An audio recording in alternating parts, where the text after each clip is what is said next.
Pessoal, remédio nem sempre é indicado para tratar sono. Eu vou explicar a relevância desse tema, que a gente acaba falando pouco desse tema, porque a gente médico acaba passando remédio, né?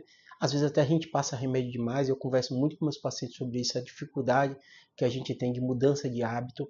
Mas eu vou explicar de uma vez por todas esse tema da insônia, a importância do remédio, mas também que não é o fator mais importante. Tem outras coisas mais importantes que você tem que fazer para melhorar a sua insônia. Vamos lá. Na maioria das vezes, o paciente que tem insônia, ele tem outras doenças associadas. Pode ser transtorno de ansiedade, pode ser depressão, pode ser apneia do sono, né? Pode ser dor crônica, né? É muito comum acontecer uma insônia nesse contexto clínico. O primeiro aspecto que eu digo para os pacientes é: tenha o diagnóstico por que você tem insônia. Porque normalmente o tratamento mais importante, mais relevante vai ser tratar essa doença de base. Entendido esse aspecto de que mais relevante do que qualquer coisa é tratar a doença de base, você percebe o que? Você percebe que as pessoas não fazem isso. A maioria das pessoas diz assim: eu não estou conseguindo dormir. Ela entende que a insônia é uma doença separada e que a insônia explica tudo que ela está sentindo e acaba querendo tratar só a insônia com remédio para dormir. É um grande erro, não trata as outras comorbidades.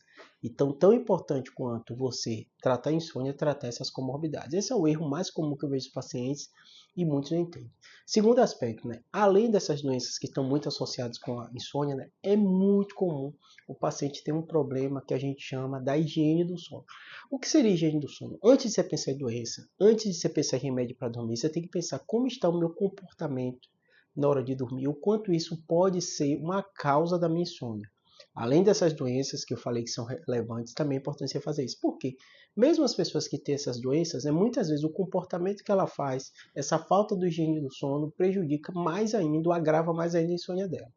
E quais são esses componentes mais relevantes? Número 1, para você dormir, você tem que entender que seu corpo é preparado para isso acontecer. Então, baixar a luz, evitar tela, televisão desligada, luz desligada é essencial, porque a luminosidade interfere em uma série de hormônios que você produz que te induzem ao sono. Então é importante você fazer isso. Segundo aspecto, o conteúdo do que você consome próximo a dormir. Por quê? O nosso cérebro, ele pode, sem você fazer nada, parado, estimular, aumentar cortisol, aumentar a frequência cardíaca, uma série de aspectos que vai dificultar você dormir. Então, muitas vezes, antes de ir para a cama, ficar assistindo filmes muito tensos, né? Isso com as seriados tem acontecido muito isso, né? Pessoas vão deitar e assistem filmes de ação, de morte e tal, o cérebro não para ali, tem aquela descarga gigantesca de adrenalina de tudo, e depois que é deitar e dormir não vai conseguir. Então o conteúdo que você consome, o pensamento que você consome, é muito comum às vezes a pessoa tá perto de dormir e começa a pensar nos problemas do dia, o que vai ter que fazer amanhã, tá? Todos esses pensamentos que geram ansiedade acabam também dando uma série de descarga de substâncias que atrapalham o seu sono, adrenalina e outras coisas. Então é importante você controlar esse conteúdo, né? Terceiro aspecto, a questão alimentar. Muito cuidado com os alimentos que você consome antes de dormir. O café pode prejudicar, alimentações excessivas, jantas perto da hora do sono, né? Carne, tudo isso vai atrapalhar a digestão, vai atrapalhar o seu sono também. Ficar muito atento a isso, né?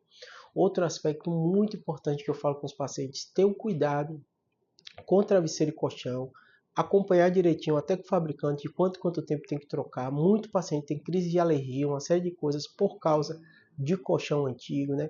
O próprio amortecimento do colchão, não vou entrar nem no método, o colchão tem que ser mais mole, mais duro, que tipo de colchão, mas esses cuidados básicos, né? Até quanto ao uso, quanto tempo pode usar aquele colchão do próprio fabricante, é importante você saber também, para não exagerar no uso e gerar alguns problemas associados, né?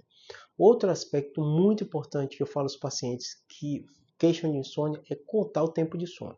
Porque às vezes o paciente diz que tem sono, isso acontece muito com o paciente idoso, mas quando ele conta, eles usam esses reloginhos, hoje tem relógio barato, esse meu mesmo é muito barato para contar o sono, né? Você vê que ele dorme suficiente. E ele está se queixando de insônia porque, eu deito de noite e durmo 4 horas. Mas quando você vai ver, durante o dia ele tem muito sono fracionado.